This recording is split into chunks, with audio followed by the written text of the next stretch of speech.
This program is intended for a mature audience. If you are not 18 or older, stop listening and find more age-appropriate content. This show will cover topics in a satirical manner. If you are offended by any content herein, that is your own problem. As you have been warned, please do not try this at home, or anywhere else for that matter. And now, for the most famous words in motorsports.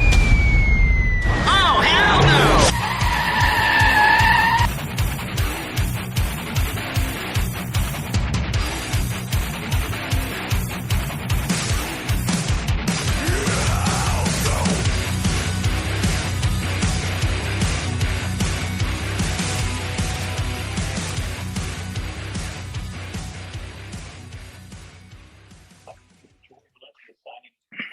If you want the heat.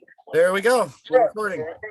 Thanks. So, guys, I just want to welcome you all to a new experience. Try seeing how this goes. If this goes good, I'll be doing this in the future as far as interviews and stuff like that. Whenever we can't do a live show. Yeah, like I said, just an experiment in the making. So, guys, welcome to Blowing Pistons podcast. Experimental, I guess.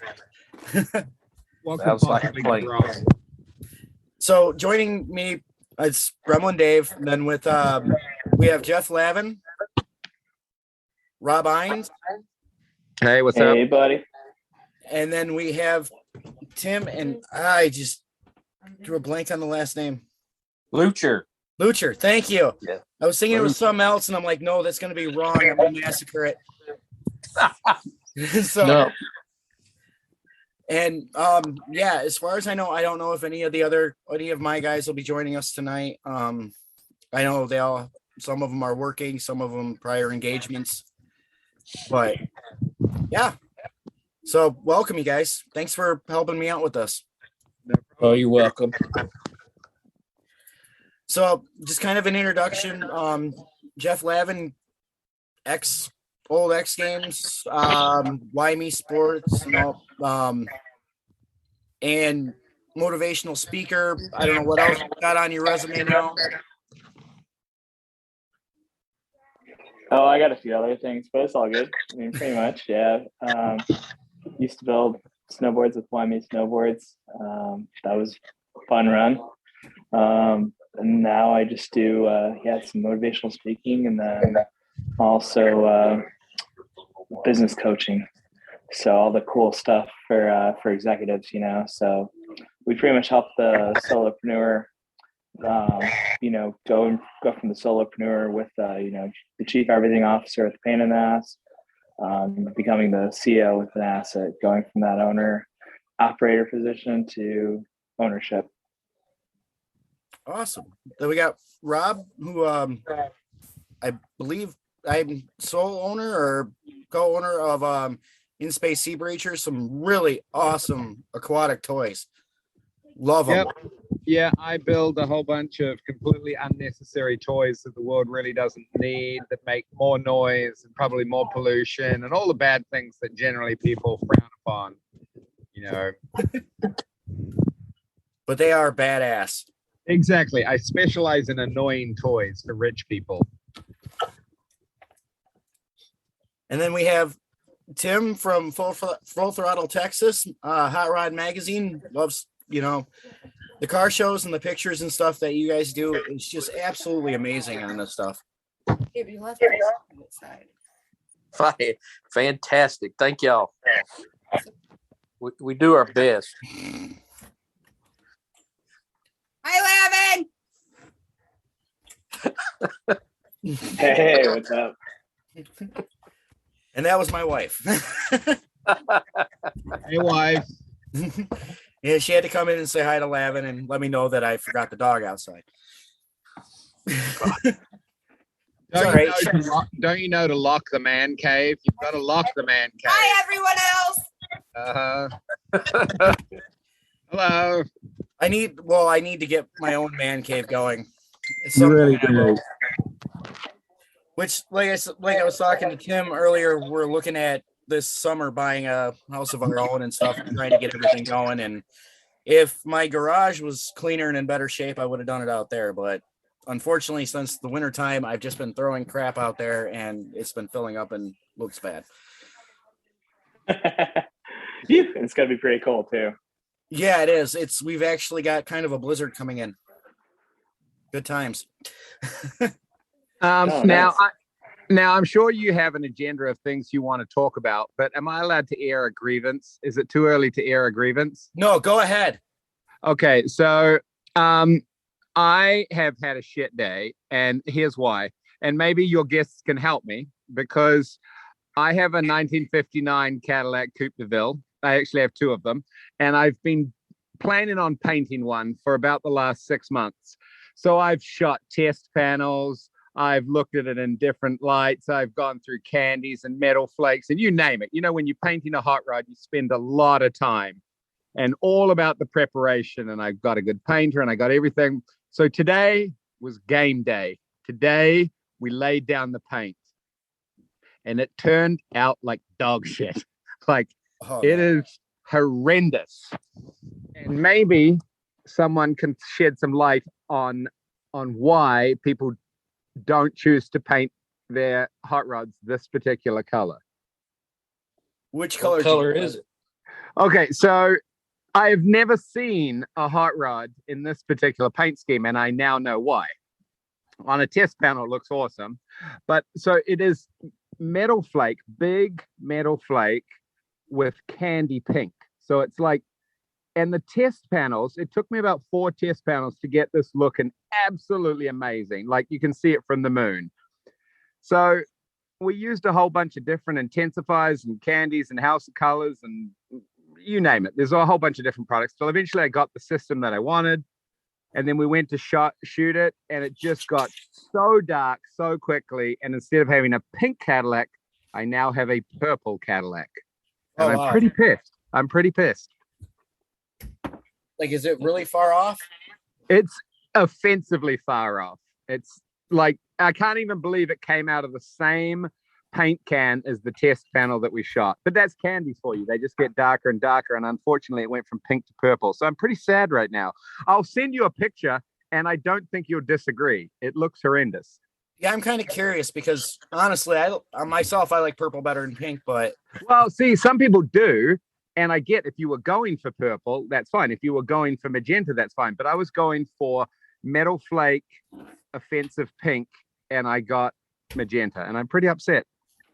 All right, that's my grievance. I just wanted to air that. If anyone has any suggestions or ways to calm down, like I need a meditation, because I've invested a lot of money and time, and it just turned to shit. And I'm pretty sad.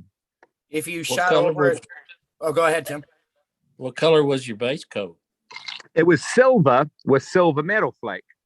Now, I talked to a few people about that. You can obviously do black, you can do pink, you can do whatever, but it was just silver. But we used an activated candy, and we couldn't believe how quickly, normally when you're shooting candy, you need like 4 or 5 coats, and it just gets progressively darker. Even on the first coat, I was stressing out. It's like, oh, this is getting way too dark, way too quickly.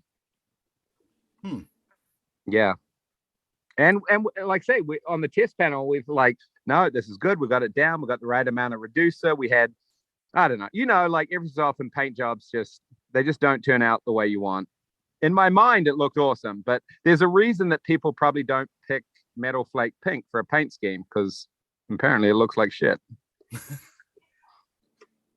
Does the pink candy, you didn't put any flake in the pink candy, did you? No, it was straight candy, or reduced candy activated over the top of candy and clear. We'd already Intercoat cleared it, sanded it, a lot of process. Yeah, but candies are a bitch. They are a bitch, but we've done a lot of candies, and we were starting to think, why has no one done a pink candy? And even the people we talked to, they're like, oh man, pink's hard, and it just And on a 1959 Cadillac, you have a lot of real estate. So there is a lot of magenta. And it's not cool. But anyway, I learned something. That's why everyone paints Cadillacs red. Oof, I feel you, man. Yeah. I've had some gel coats come out funky like that as well, too, man. Yeah. So Yeah, you can do all the preparation in the world, but it's fine. I learned something. I don't regret trying, and I might be able to recover it. But you can make a paint job darker. You can't really make a paint job lighter. Well, candies at least. Yeah. No, not especially not if you're going to go back over the top of the purple or magenta. Yeah, and it's not really purple; it's just magenta. And I actually had 3 test panels that I had in the paint booth, and I said, "This is what we're shooting for, and this is what we're avoiding at all costs." And within 2 coats, it was that this is what we're avoiding at all costs. So, anyway. But anyway, I know we've probably got other stuff to talk about. I just need to get that off my chest, and I'm processing. So, oh no, you're fine. Yeah, I mean it's a car related grievance. It's not like I'm bitching about my wife. Right? Like coming in and interrupting my podcast. That would be a bad grievance. Oh, she's forgiven. You're a sweet husband. Well, she's dealing with the kids right now, so she's forgiven. All right, fair enough. And the kids, the dogs, making supper and all that stuff, and she letting me do this. So I guess I can't say too much. No, absolutely not. So what's going on in your world? Not much, just dealing with getting over this COVID crap, and because that new strand of COVID ran through my house, which was fun. Yep. So we're officially off of quarantine and everything now. Congratulations. But yeah, it sucks, especially when it's like time for work and I can't go to work. Yeah. Well, at least we got Zoom. Yeah, true. Well, I mean, like I said, I was done last Wednesday was my last day of the whole quarantine crap. So it's been nice to actually be able to be out and about and be negative on that. And so all good. Excellent. Yeah. I think that ran through a bunch of my friends out here. I'm visiting in Maine. A bunch of people got hit with that too. My folks just got over it too. And then 2 or 3 of my friends had it. So it's been going around. Yeah, it sucks, but it is what it is. I mean, I just think it's not anything worse than either a cold or the flu. So I'll tell you one thing though. My sense of smell, it's still I had it in November of 2020. My sense of smell has just been totally weird. Like the bad smell things, like sometimes they smell like just rotten onions, or you smell like the rotten carne asada or something like that. And I'm like, I can kind of smell diesel again and stuff like that, but gasoline and a lot of those smells are just completely gone. Wow, that's like crazy. I can only smell like 3 different things. But like I said, it is what it is, and we're at least done with it now. Heck yeah.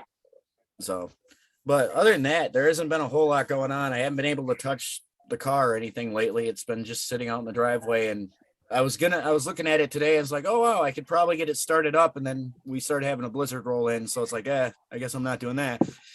Oh no way, man. Go start that thing up and go do some donuts out in the street, man. And then put it back in the driveway. Yeah, I won't be able to get it back up my driveway. I've got like a 30-degree grade at the front of the driveway, so if it snows, it ain't going. Well, apparently winter's been cancelled where I live, because it was like 85 degrees today, which is a great temperature for painting a car. But it hasn't rained here. It's crazy. This is like, we're in super drought. The rest of the country, we just see like endless blizzards and snow, and it's like, oh, that doesn't look fun at all. Meanwhile, we're in like shirts and a t-shirt in the middle of winter. It should be snowing right now. That's probably how it is. That's probably how it is down with Tim. Tahoe. Yeah. It was weird, like Lake Tahoe, Mammoth, that whole area, the Sierras, they got pounded right around Christmas time. There's so much snow, and hasn't snowed since. Yeah, it was looking super promising. Like everyone's like, oh, there's going to be a great season, and then nothing. It's dirt boarding now. Yeah. No, we had the ice and snow deal last week, and this week it's been steadily getting warmer. It's been like it's 75 right now out here and the sun shining. So, but there's a cold front supposed to come through tonight or tomorrow and drop the temperature down to 50 degrees. So it ain't no big deal. Just stick your finger in the wind, and no matter what it's doing, it's going to change. Yep, exactly. Adapt and overcome. That's the story of my last 2 years, pretty much. Yep. Mhm. Yeah, Well, you have to. Go ahead. No, you just have to.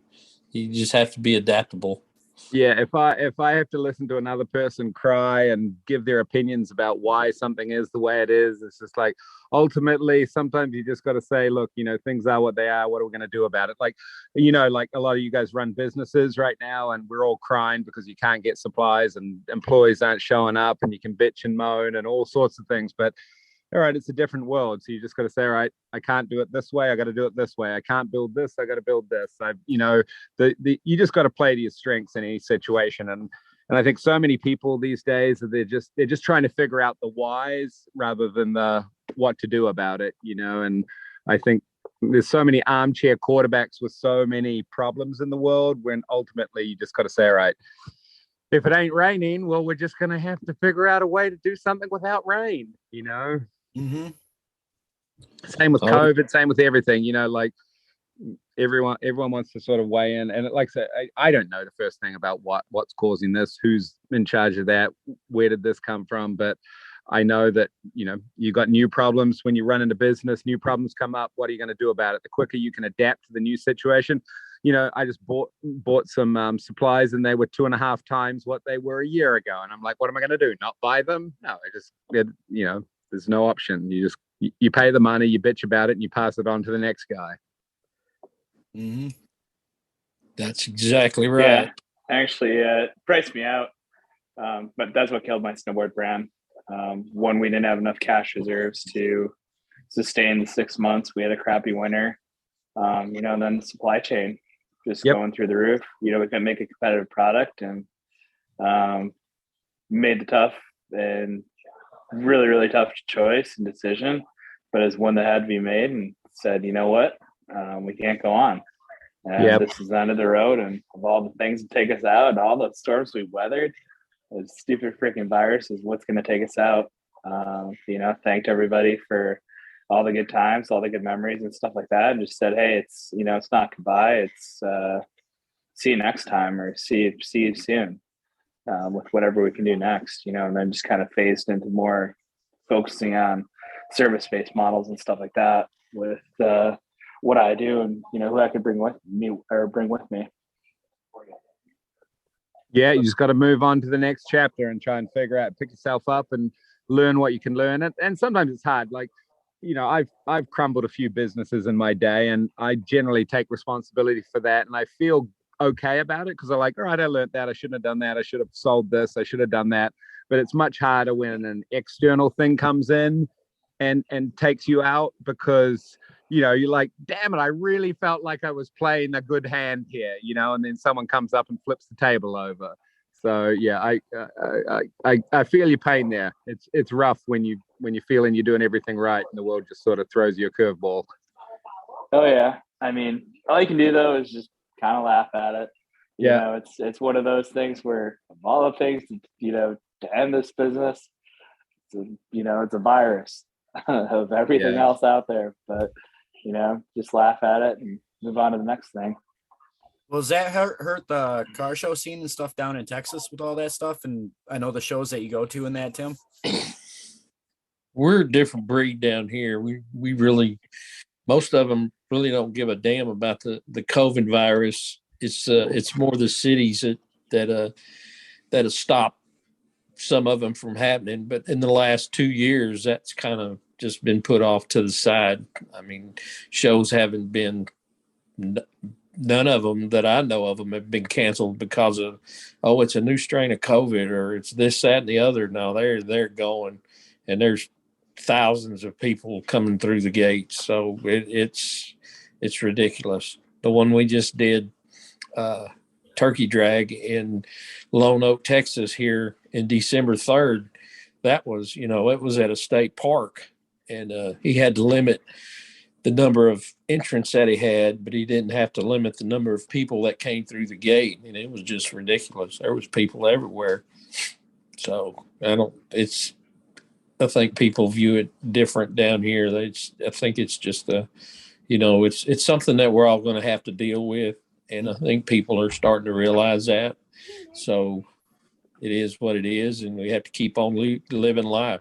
I'm sorry, you shouldn't have had to lose your job, or you shouldn't have to lose your business because of this. There's no reason really to do that, because it's just a virus. It's going to be here. We're never going to eradicate it. So you're going to catch it. I think around here, most of the people are pretty much just said to hell with it, and it's like, well, we just got to live with it. So I mean, it is what it is. You get it, you go through the steps, get over it, and life goes on. 100%. You Yeah. know what's funny? What's funny about hot rods though is we live in a big car town where we've got Cool April Nights coming up in about a few weeks or a month or so, and that's a big car show here where people come from all out. And hot rods, like throughout the whole pandemic, they're absolutely booming. Like every painter I know, every mechanic I know, they're booked up. Obviously, they can't get parts and supplies for a whole bunch of reasons, but the demand in the hot rod world, because especially if people can't travel, like, well, what else am I going to do? I'm going to restore my car. I'm going to do this, or I'm going to buy this. And hot rods, if there's been one benefactor from COVID, I've got to say, it's kind of the hot rod industry. Now, is it easy to operate in it? No, because you can't get anything, and it's hard to get employees, and it's hard for all sorts of reasons. But the demand, like I tried to get an interior for one of my Cadillacs, so I called up Original Parts Group, and they're like, "Oh, it'll be a year and a half." That's their back order on it. And I said, "Oh, you're not able to get stuff from China?" And they're like, "No, we make it all in the US." But they just said their demand, like everyone is building hot rods right now. Everybody I know, everybody's working on cars, which I think is cool. But it's definitely. Yeah, it's sort of the go-to when people get stressed out. I think they put money in cars, which I'm a big fan of. Yeah. Cars are an asset. They're not a liability. So you can, it's kind of like you're investing in your hobby. So. Oh my God. Does anyone believe that line when you tell them that? Because I sell bullshit for a living, but that line, you and I both know you can always buy something for half the price that you can fix it up. But yeah. No, I bet it doesn't matter, because I wanted a purple Cadillac. Oh wait, no, I wanted a pink one. You wanted a pink one. I couldn't find a purple one. Yeah. Well, you got one. You got to watch Barrett Jackson or the Mecum auction. Oh, right. Good Lord. Exactly. Insane. Yeah. I was just watching that one here. What was it? It was the Barrett Jackson was on the other night, last week or something. Anyway, we watched it, and the price and what they pay. And what's really cool about watching those shows is the different genres or the different areas they go to. Like if they're in Arizona, like where they start off at, you can see that the hot rods are the main thing. The muscle cars and the hot rods sell good there. Then they'll go to the East Coast. You see the 32s and the T-buckets, things like that sell good out there. And then when they're in Florida, all the high dollar Maseratis and the Rolls Royce and the Mercedes, they sell good there, where everything else is just on the back burner. You got to know your market. Yep. So it's just crazy.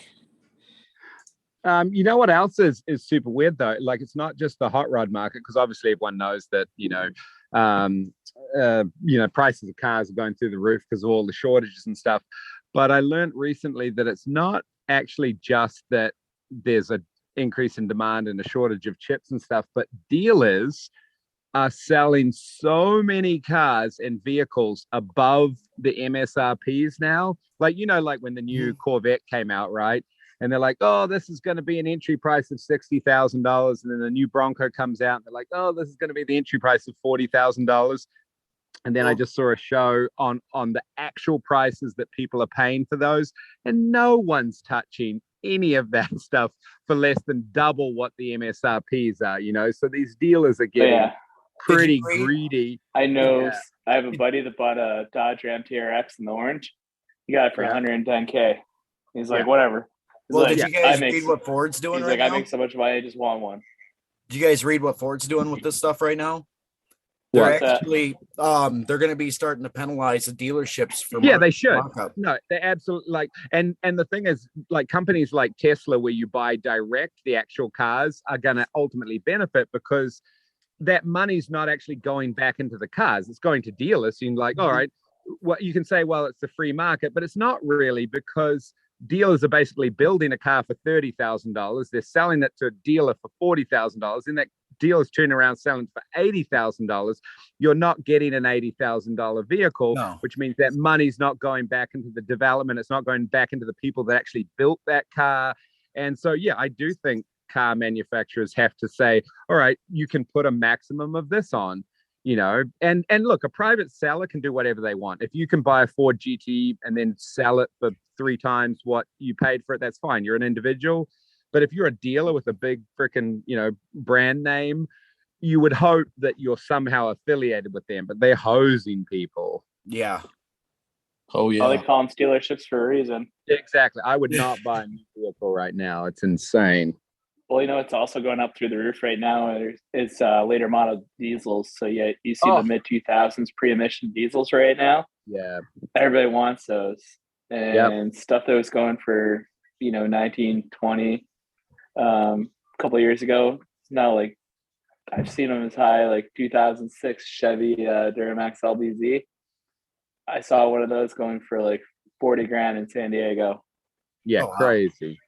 Yeah. Well, I know, and getting back to the parts side of it, like you guys said, the parts are getting expensive. I'm trying to look for parts for my diesel truck, and it's like for a bed, they want almost $200 to $2,500 for just an 8-foot bed for the year of my truck. And it's like, are you serious? Yeah. Did you ask them if it had the heated tailgate option? So it breaks down, your hands don't get cold when you got to push it. Hey, that thing is that truck hasn't broke down in probably 4 months now. Okay. I just got to give you a hard time for being a Ford owner, bro. Well, I mean, at least it's low mileage, but it's sat most of the time the last 5 years. So, it is a 6-liter. Those things were kind of toilets, but yeah, but once you go, at least go through it and you bulletproof it. Yeah, as long as you put new head studs on it, go through all that. The transmissions are pretty beefy in it. That was one of the weak points of the 7.3. And the 6-liter, if you get rid of the whole EGR cooler and all that stuff, it's not a bad truck. You just got to go through it and make sure it's where it's bulletproofed, and just go stuff one by one, man. Right now, she seems pretty good. I mean, it's been running pretty strong, and everything's good except for the body is rusted out. The only thing not rusted is my damn hood. But I went and looked at the fender the other day, and it's like, wow, a bubble. And I went to push on it, and my finger went through it. It's like, oh, perfect.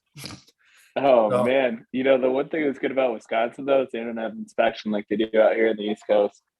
You actually, you went past inspection if you could, push through certain panels and stuff like that.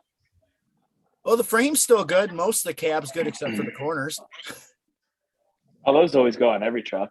Yeah, but Tony, the other guy on the podcast with me, he's like, oh, we can get all the parts in that. And he's actually looking at places down in Texas because he goes down there, everything, nothing really rusts out. It just dies from high mileage. Oh, yeah.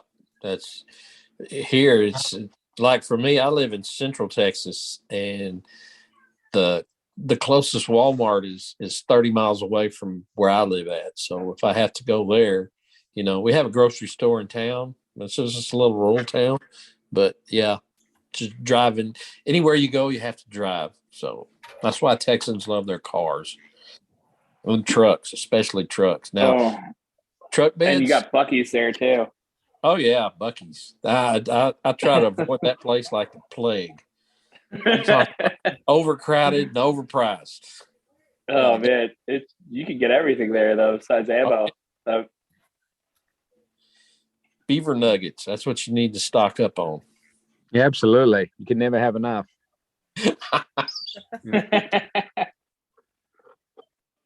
Oh man. Yeah, that's what I was thinking. But with some of the trucks and stuff there in the cars, You get a lot more of the paint peeling though, right? Like clear coat peeling and all that stuff. Like it's tough to find a really good clear coat down there. Sunshine beats the crap out of them. I mean, I got a 05 Dodge and the paint was the clear coat was peeling off the hood. So I sanded it down and I took and had it wrapped with our logo on the hood and the tailgate. When we were putting the wrap on the hood, she had to pull it up to readjust it. When she did, she pulled up all the clear coat on the other side of the hood. So I had to bring it back. I just took it to work and we powder blasted it. And then I took it back up there and had her finish putting the wrap on it. But yeah, it beats the sun just beats down on it so hard that it eats it up. You think that might pull the purple off my Cadillac if I put some decals on it? Maybe I can just pull that color out right off it. Leave it out in the sun. Maybe go for a patinaed look. Well, you leave it out in the sun. Maybe it'll fade. And they say that exactly. Yeah. Give it a few years. Yeah, leave her out in the sun. Leave her out by the beach for or one of those. Shoot, if you're by like Grass Valley or one of those spots, I mean that kills paint, fades it. I got a E39 that I picked up from Auburn, E39 M5 that I've been doing some resto on. It's that beautiful onyx blue that BMW makes, but the clear coat's just every time I look at it, I'm like, oh yeah, more clear coat's gone. Like it's completely gone on the roof. The hood started out as a little patch, and now it's pretty much the whole hood. And, any of the flat surfaces, it's just all sun baked, and from the wind and stuff like that too. It's pretty rough on it. I know my Mustang's that way too. All the clear coat's like going away on it. The rest of the paint, the base paint is fine. It's just the clear coat is coming up, and I don't know if it's those early 2000 vehicles that just clear coat didn't stick to it or what. Yeah, there were definitely a few years and a few models that you just know. You see a particular type of Dodge and you're like, oh yeah, that's that. There it goes. It's clear coat. I've had a couple where the roof just literally peels up. But so I got another 59 Cadillac and it's got a patina, like a rusty patina, and it's a resto mod, so it's got a new 6.2 6-liter LS engine in it, and it's such a cool patina that everyone's like, when are you going to paint it? I'm like, I would never destroy this. It's taken 60 years to create this patina. But, then a lot of people tell me, oh, you should clear coat it because it protects it. I was going to ask that. Well, but okay, so I have a few things about that. So the rust looks perfect. It's absolutely it's one of the, like every so often you see patinas where it's not quite right. This one's just money. It's just perfect. It's the perfect amount of brown, and it was originally white, so just works super cool. And I had a few people like, oh, you got to clear coat it, or it'll. I'm like, what will it do? And they're like, oh, it'll rust. It's like, this car is 60 years old, and it's got that, like I say, surface rust, but it's a California car, so it's not rusting, like maybe in another 50 years it'll rust. But a lot of times I've heard, you'll clear coat over the top of that rust, and that clear coat will just peel up with the rust, and then you can't unclear coat it. So I'm sort of, maybe if you epoxied it or something, I don't know. I've heard sort of mixed reviews on whether you should clear a patina or not. I like just leave it, let it do its thing. Okay, so I got to ask, do you have any of the sea breachers that have like the patina look? Yeah, we did one. Yeah, did you see a picture of that? Well, the funny thing is, so a lot of times the great thing about being in the sort of hot rod business, or sea breachers are sort of like hot rods for the water, is a lot of times you will talk customers into a paint scheme that you've always wanted to do, but you just don't want to spend your own money on. So like a lot of times, customers sort of have an idea about what they want to do, but they're like, hey, have you ever thought about doing this? So I had, like, just after I got my 59 Cadillac and I had this amazing patina, I talked to customer in Germany into doing like a rusty patina version of it. So we had, we made it all look up like an iron shark, like the Nautilus I think rivet. I've seen that one. Yeah, it looked sick. So the funny thing was we did it. It looked awesome. And we put a satin clear on it, or like a flat clear. Looked kick-ass, and I put it right next to my Cadillac. Looked super neat, got some great pictures. But we ended up selling that boat to another customer, and he decided he didn't like it satin, so he clear coated it, or we clear coated it for him. Completely ruined it. it looked awful. Like it suddenly looked, well, why would it be shiny?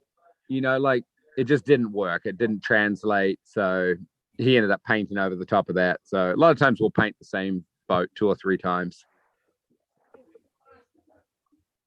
Yeah, I was just trying to go through Instagram because I thought that's where I seen it. I was kind of curious. Yeah. No, that I really like that paint job. Yeah. We're actually doing a stormtrooper boat at the moment. We've got a guy that's super into stormtroopers. Now you think, all right, that's cool, a stormtrooper boat.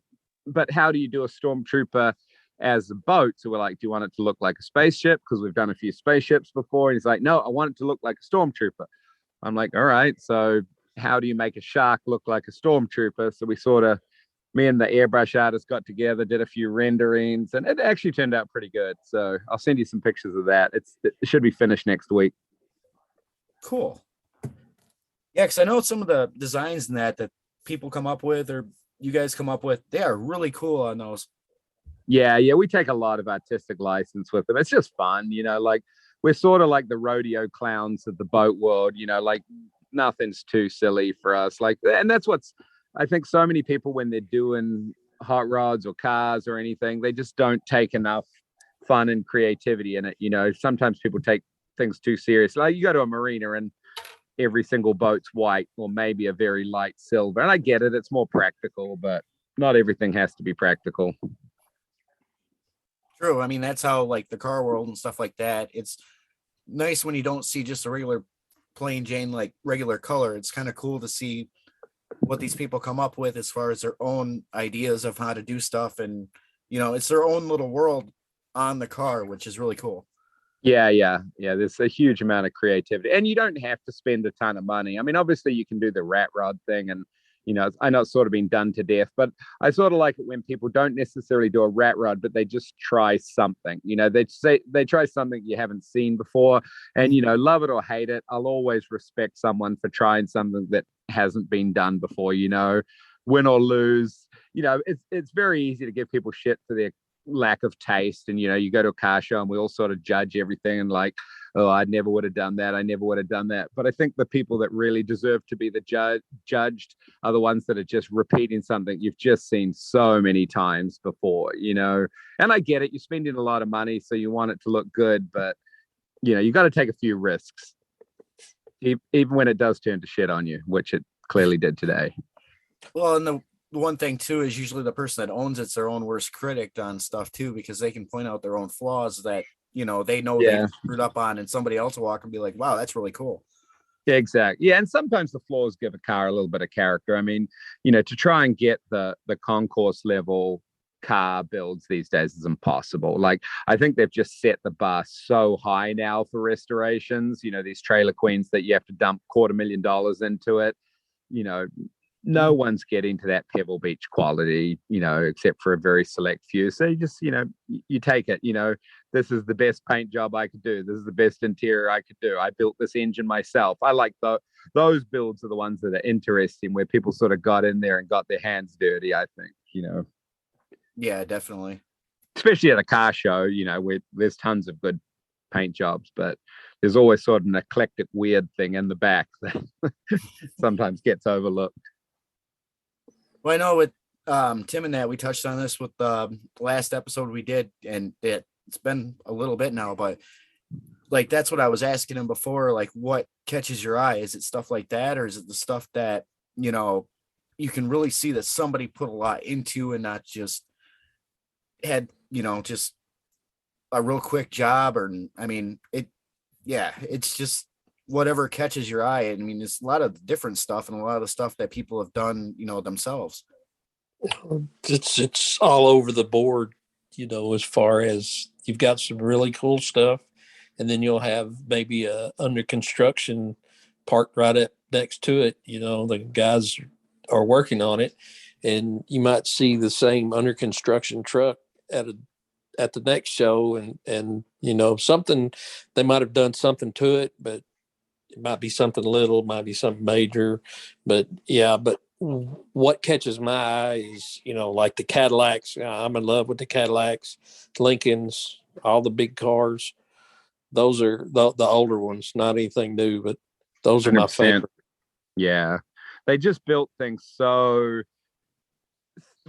just out of the world. Like they didn't even consider what someone actually needs from a car. Like they were so artistic and so impractical. I mean, you know, some of these cars, they're just huge, and like the bumper weighs more than the engine of some cars. I mean, obviously they were stupid and get 4 miles per gallon, but that's what makes them so interesting and timeless. They just didn't have the constraints that they have these days. You know, no one cared about aerodynamics, and if they did, they wanted to look like a jet fighter, you know. So yeah, I enjoy the old vintage stuff. Same here. I mean, vintage boats too. You know, nothing better than having twin V8s. Absolutely. Last boat I restored was a 1972 Uniflight, and it had the Chrysler 440 Crusaders. Oh, cool. 330 horsepower a piece, and then we repowered it.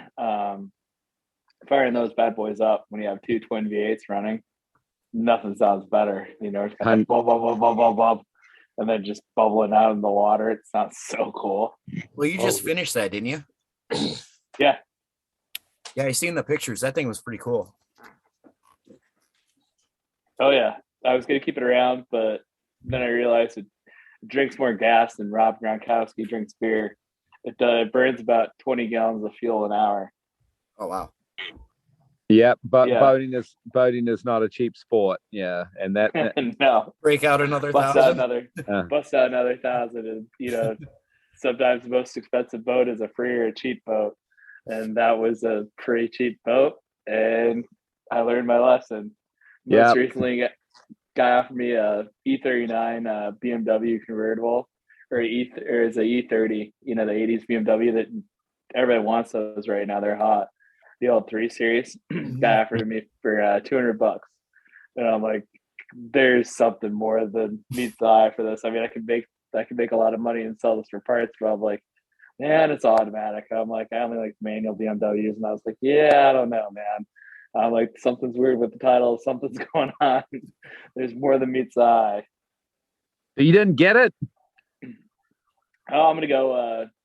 I was gonna go up the next day and check it out, but I'll probably pick it up like later this week. Or I passed the buck off to my buddy, where I was like, he likes a lot of the older vintage Euro cars and stuff like that. And I was like, hey, here's this guy's number. He's got this car. Go give him a call and check it out. At $200, it's hard to go wrong. You know, the time the time to buy it is when you see it. Because I don't regret a lot of the vehicles I have bought, but man, I've missed a lot of the vehicles that I almost bought. You know, like, oh, why did I hesitate on that? Yeah, you know?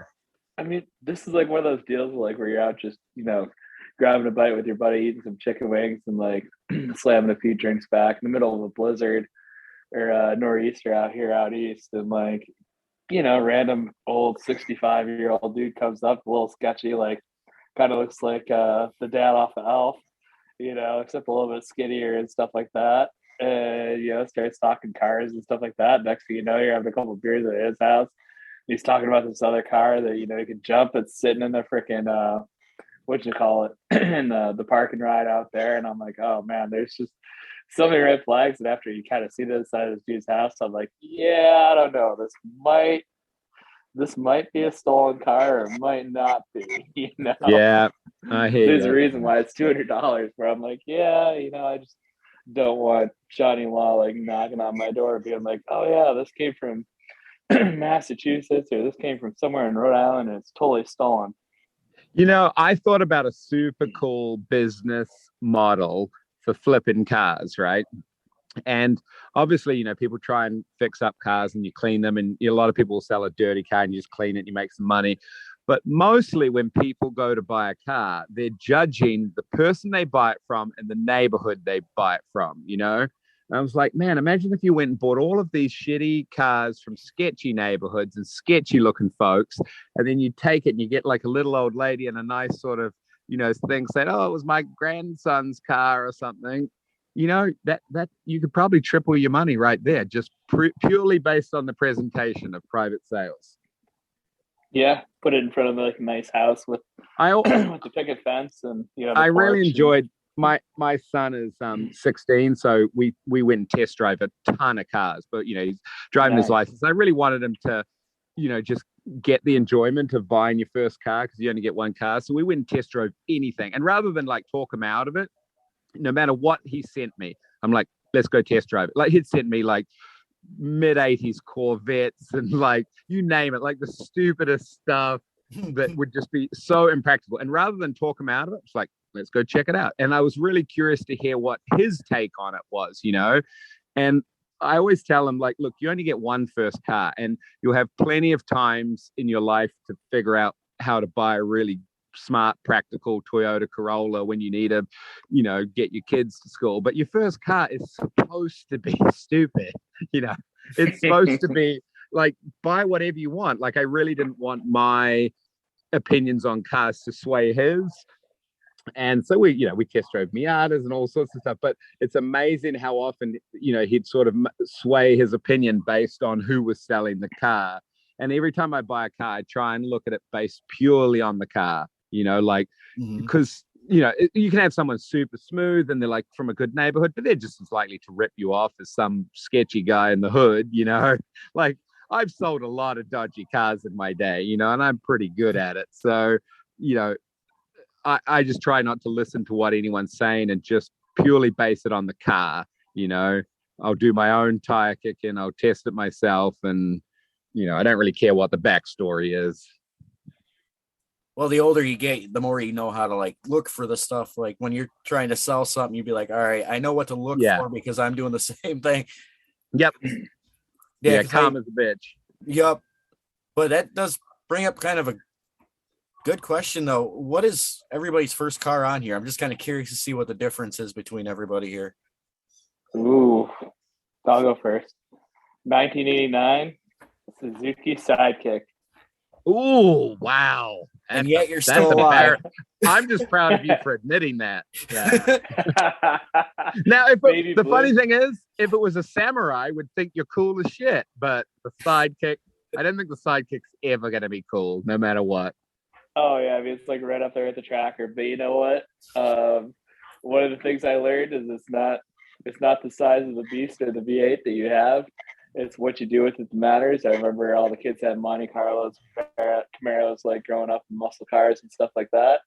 And I had 4-wheel drive, manual locking hubs. So I'd lock it in the 4-low and not lock the front hubs. And I could do some brake stands and keep up with those guys and the Monte Carlos, and I'd make Camaro owners cry. That's pretty impressive for a Sidekick. Oh, yeah. She'd lock Posse. She'd lock Posse, and yeah, she'd do some ripping burnouts, get it all the way up to, then you could really rip people off the line too with that locked in 4-low and no front hubs. I'd till about 35. Then I just ran out of gears. Nice. What about you? What was your first? Well, I'll go. Mine first was I had an 84 Chevy Caprice estate wagon.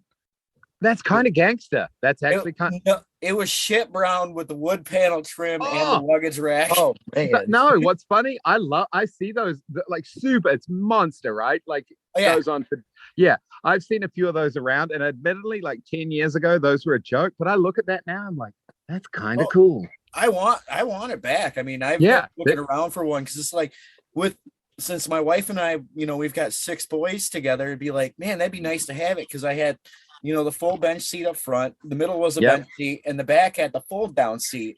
And it was great because being a teenager in that, we'd go up, we'd skip school. I mean, I could fit 11 of us in there.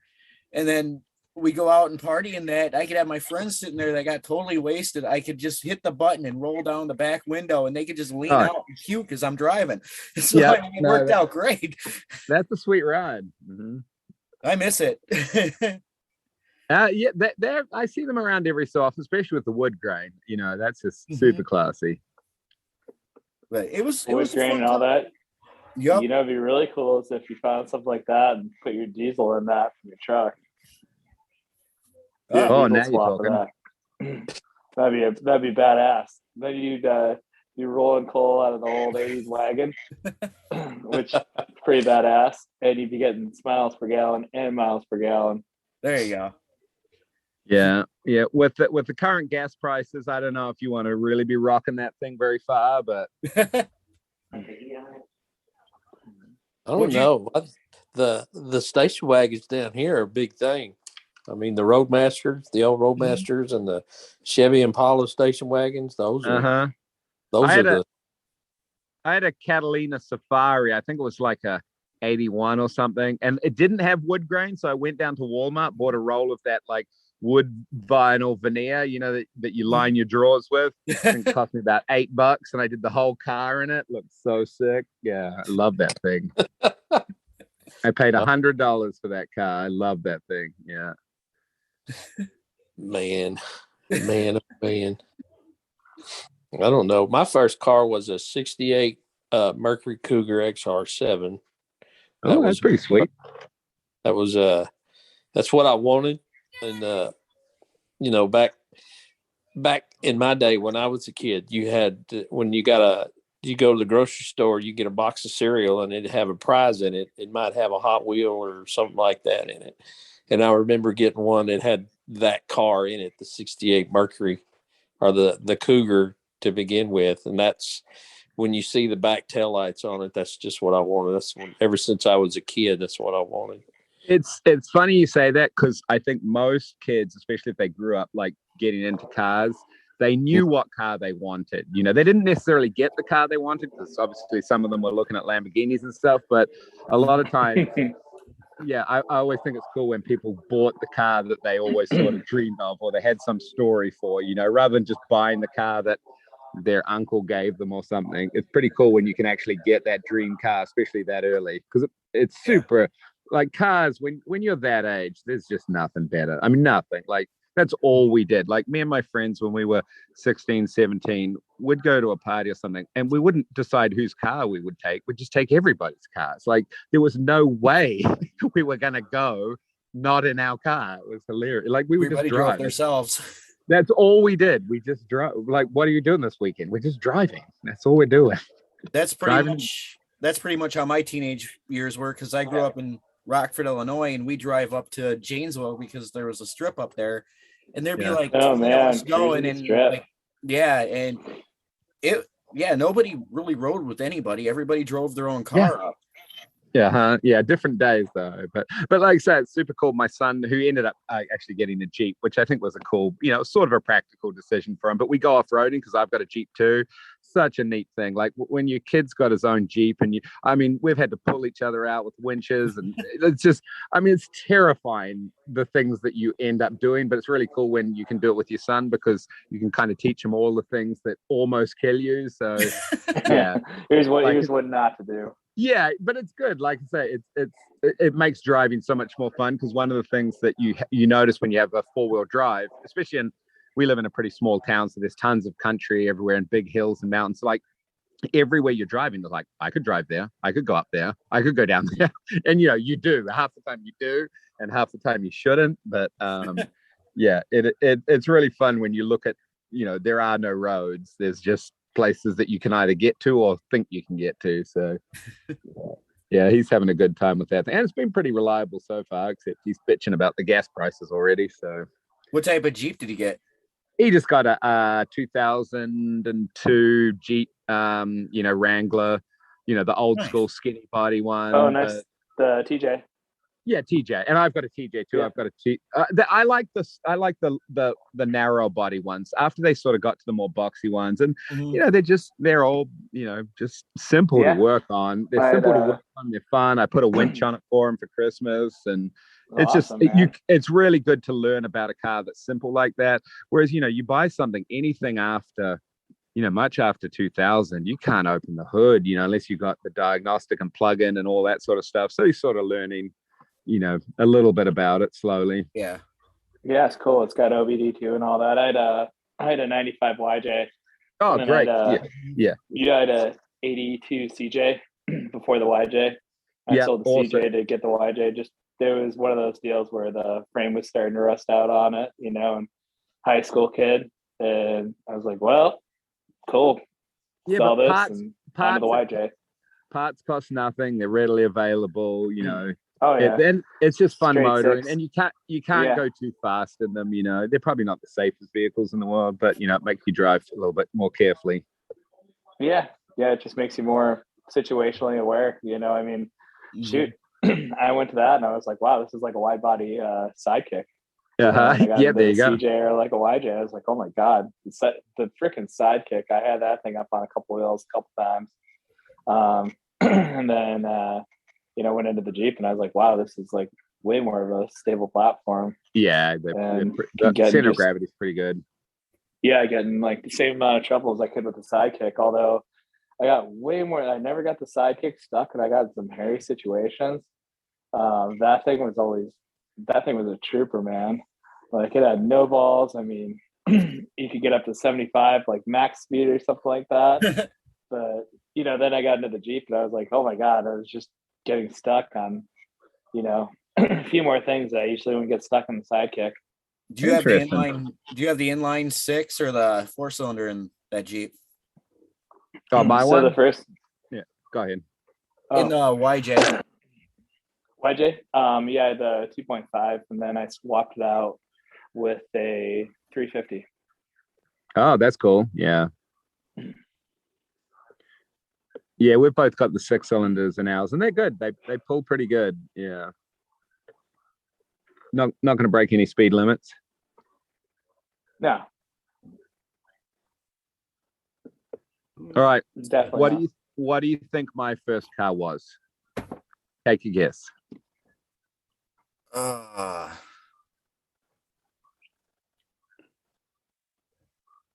trying to. I know you probably won't guess it, but I'm going to give you a couple of clues. All right. It was 1968. It has 2 cylinders. It had a 500cc engine, but I bought it out to 650. Any guesses? A Skoda? Ooh. Oh, all right. No, it's not a Skoda, but it's a little bit more charming than that, but not far wrong. Equally as slow, just as slow. I was going to say the only thing.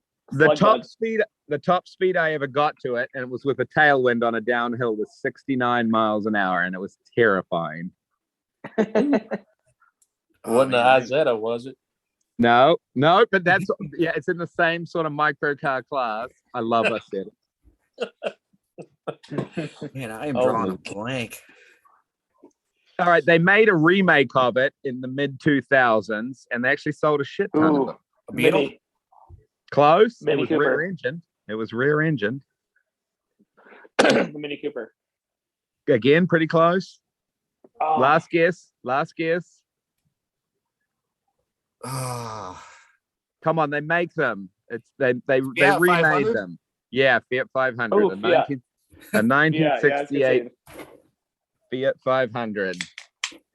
Oh, I man, love what it. Fiat stands for. Yep. Yeah, and I did. It was literally at the mechanics, and I was one of those kids that just pulled things apart and then didn't know how to get them back together.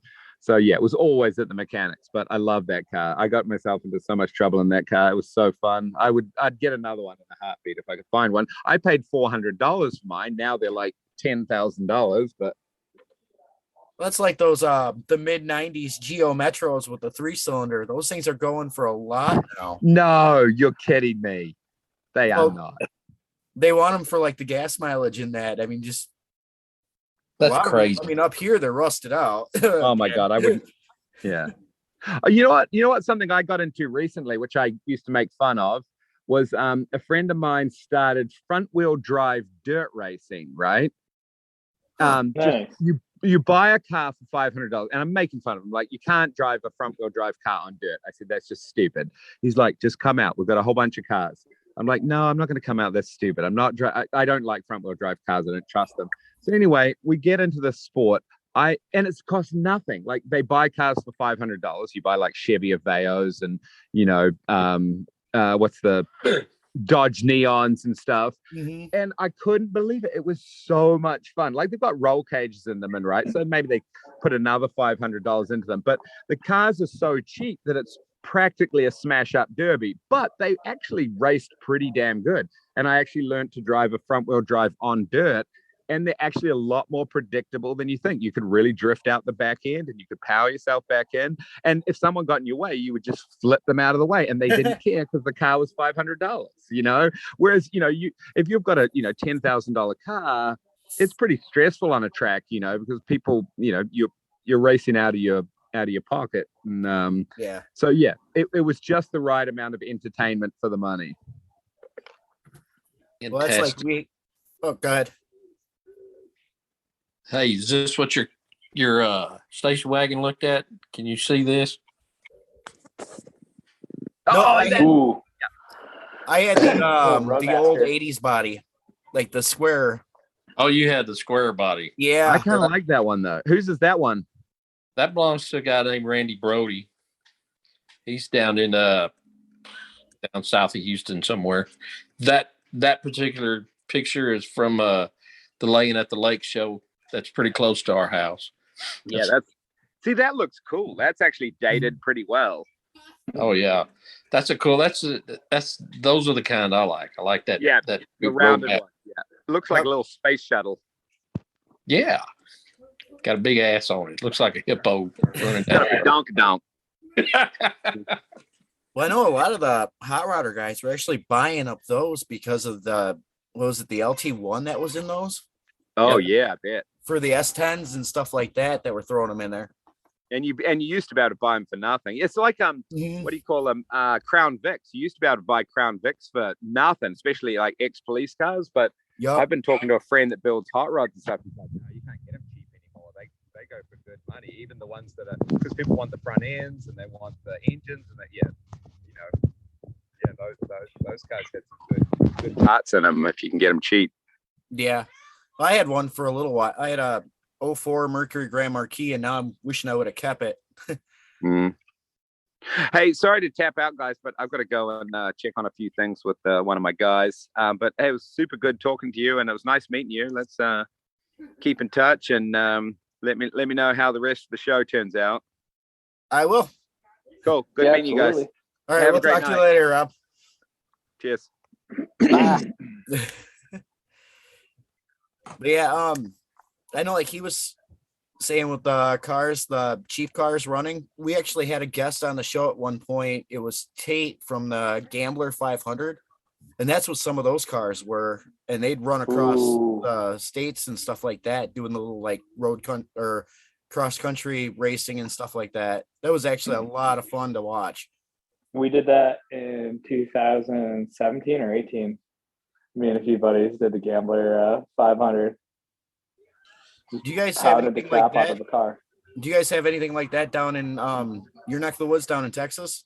Oh yeah, they have what they call to the Kraken back, and that's from out in West Texas out to the Grand Canyon and back in a car that's like, you got a limit of what you can buy, and it can be anything. It doesn't have to be, a front-wheel drive car. You could buy anything, but you have a limit on how much the car costs and the kind of modifications you can do to it.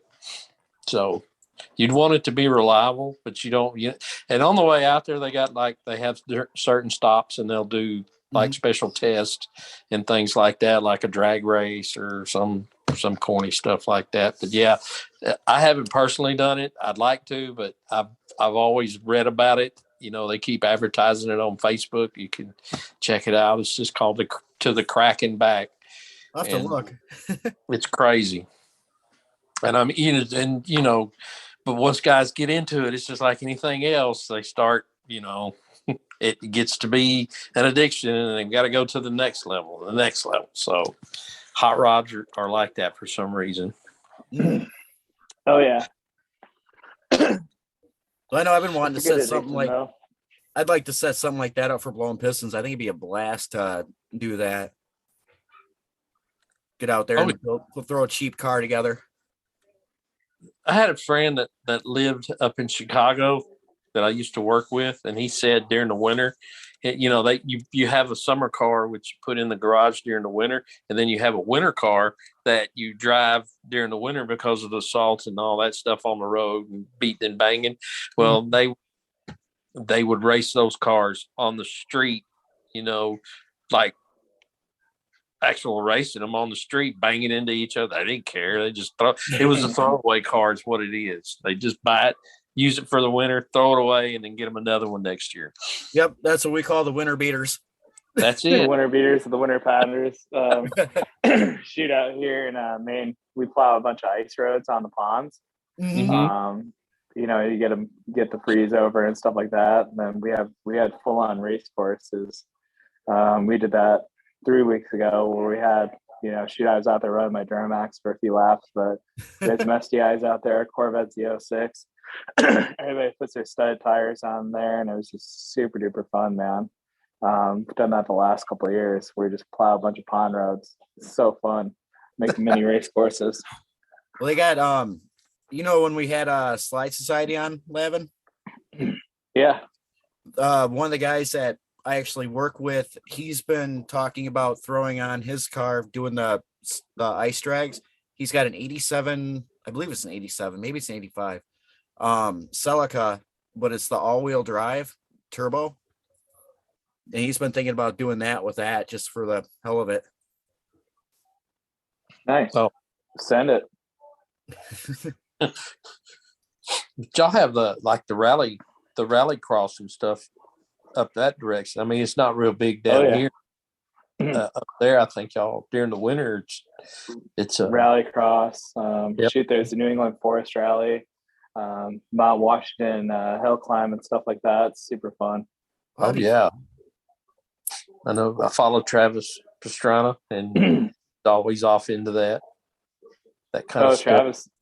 Travis is pretty fun, man. I've hung out with him a few times. Have you? Yeah. And my buddy who plows the roads out here, he used to be Ken and Bucky's spotter, and then he was he worked for Ken's team for like, I don't know, the last 5 years or something like that. Mm-hmm.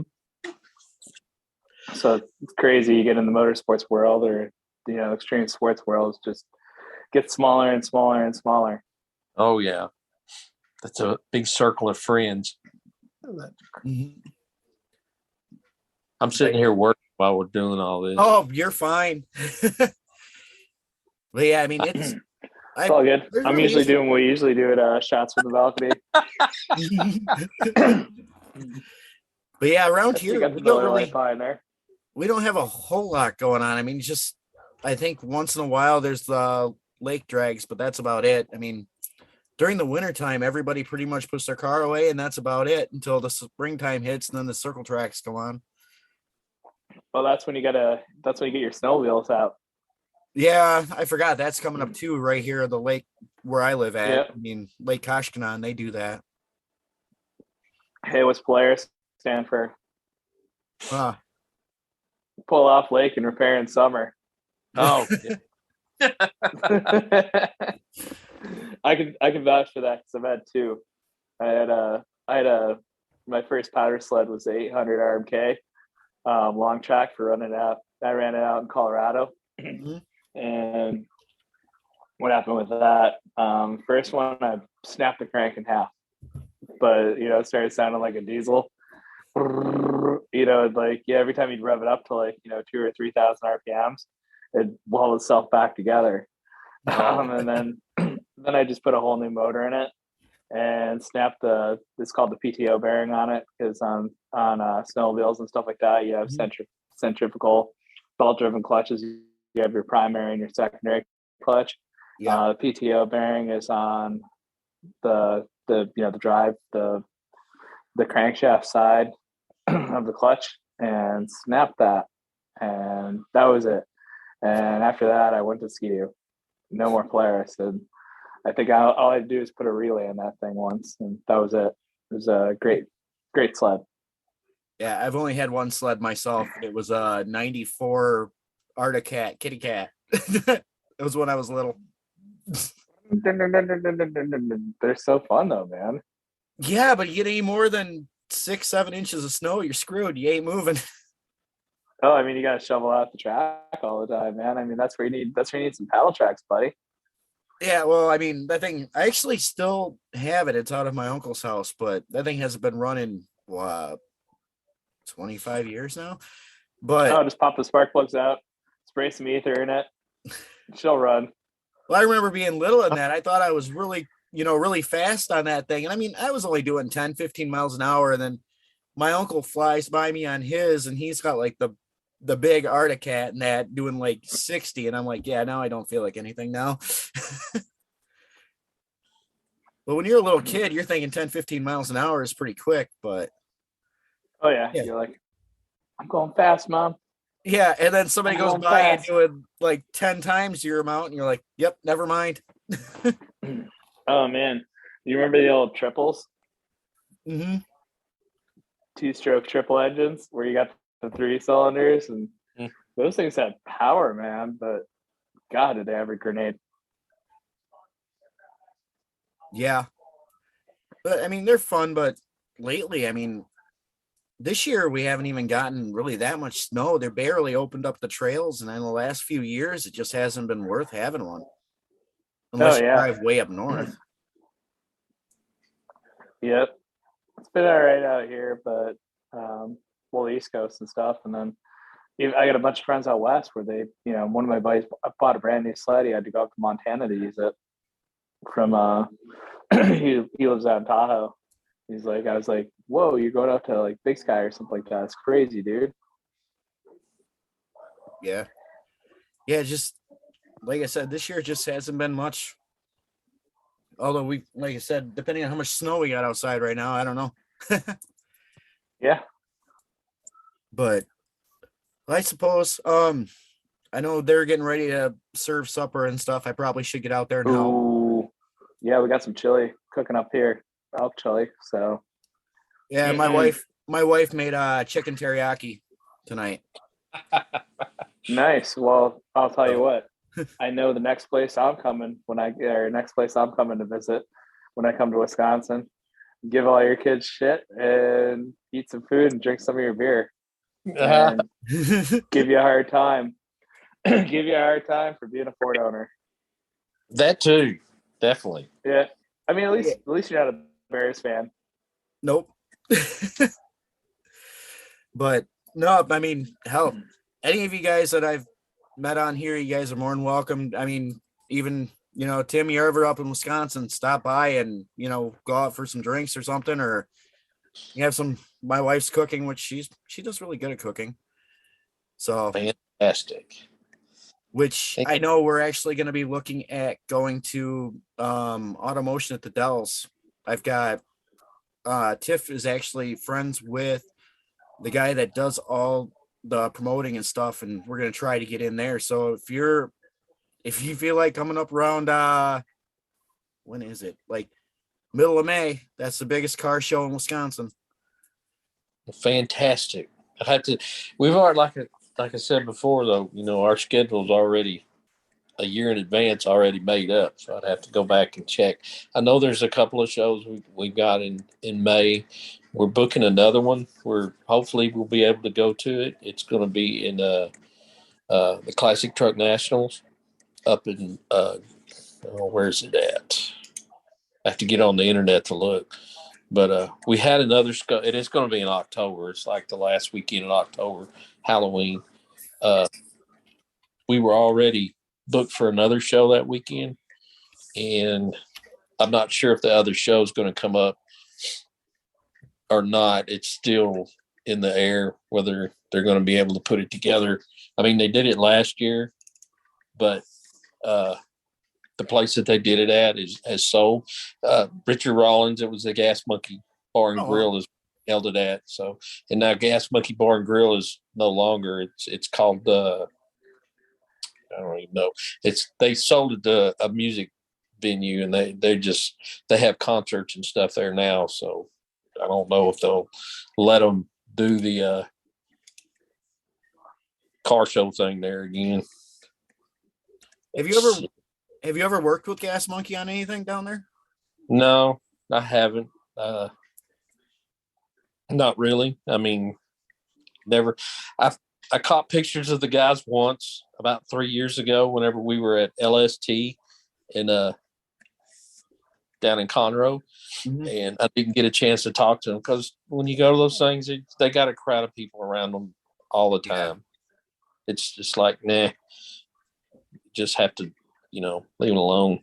This thing here is in Gainesville, Texas, which is up on the border between Texas and Oklahoma. Okay. So, but like I said last time, now we've got our first show's coming up in 2 weeks, and it's going to be the LST in Conroe, and the guys from Extensive, they set up. They'll be right around the corner from us, and so if you want to try to do something then, like do a mini broadcast or something, and see if I can catch up with them and get them on for you or something, or get somebody on. So, but like I said, we're going to set up Friday morning, and then we'll go from there. It's a 3-day show, so we'll be there all Friday, Saturday, and Sunday. Now, how late are you guys usually there? On Friday, we'll get there probably about 8, get set up, and then we're there till, it gets dark, 7, 8, whatever time it is. However many people are there until they kick us out. Friday night, they usually don't kick people out because they have stuff going on, but Saturday, they kind of move everybody out at about 7. And they don't want nobody inside the park. Gotcha. No, I was going to say, just kind of remind me, and if we got to schedule in a show, and we'll just do like a call in or something, call down and see how everything's going if you want. Oh, yeah. We'll do that. That'd be the best thing. See if I can talk. And there's the House of Hot Rods. That's another. They're not on TV or anything, but they build some pretty cool stuff. And one of the girls that works there, her name's Samantha Markham. She was our centerfold for last year's LST edition. Her car, she's from up north. I forgot where she's from, but she's from up there. But she has a 77 Thunderbird that she built herself from the shop, and it's a monster. But anyway, those guys, she works with them. Okay. But cool. I suppose I should probably get going here. It's been great having you guys on. Thanks again. Anything you guys want to promote real quick?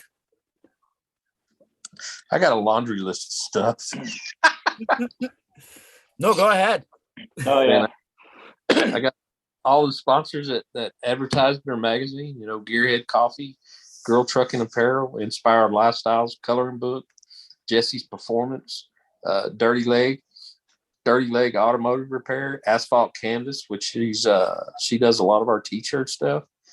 Jay the Painter, and his name says it all. He does custom paint. God's Garage, which is a outfit that if you have a car and you want to donate it, they give cars to women of that have soldiers deployed overseas and they need transportation. Oh, cool. So they donated cars, fix them up, and give them to them. Mini Trucking Apparel, Mission 22, that says what it is. Continental Social Club, and Cat Fink. She's another artist. So those are the people that advertise with us. They've been with us for a couple of years. So cool. Anyway, but yeah, let's get together sometime again and do up another one. Awesome. Jeff, you got anything you want to promote? Oh yeah, hold on. Snipe Services LLC. We'll come to you where you're at. It's mobile mechanic service and marine service. So lots of cool stuff going on there. Mostly in the Southwest regions, but you never know. Give us a call. There's never there's never any project that's too big or too crazy. Then my book, get-awesome.com, and beautiful people from Wisconsin. Got to give you guys a shout out. I'm not sponsored by Nuclear Spirit, but love my Spy Cow and wish I was drinking one right now instead of this Miller Lite. But yeah, still Awesome.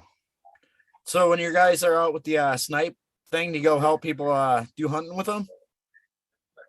What's that? Do you guys help them hunt them?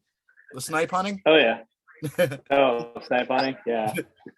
Yeah. Snipe hunting for cars or boats or, all those picture flippers. No, it's mostly mechanical stuff these days. So it's pretty cool.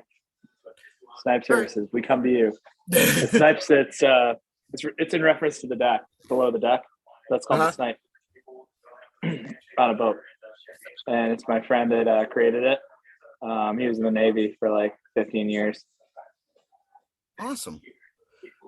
Well, I guess I can throw out our sponsor, which actually I'm going to save that. I'll edit that in later or have Hammer edit that in. Otherwise, so I'll murder it. So, but thanks again, guys. It's been great having you on. Hopefully this all works out correctly, because as soon as I get done with this, I'm going to figure out how to save it and get it sent to Gary so we can get this awesome. on. So, and as soon as I get it out, I will let you guys know. That way, you can promote it also, and we'll have it promoted and you guys can share it and stuff like that. Sounds good, buddy. So with that being said, guys, I will talk to you guys later, and I guess we'll schedule something. Let me know when the exact date on the car shows again, and then we'll get something moving there so I can schedule that with my guys, and we'll get that moving. And you guys have a great night. Appreciate it. Thank you, man. Yeah. All right. See you guys later.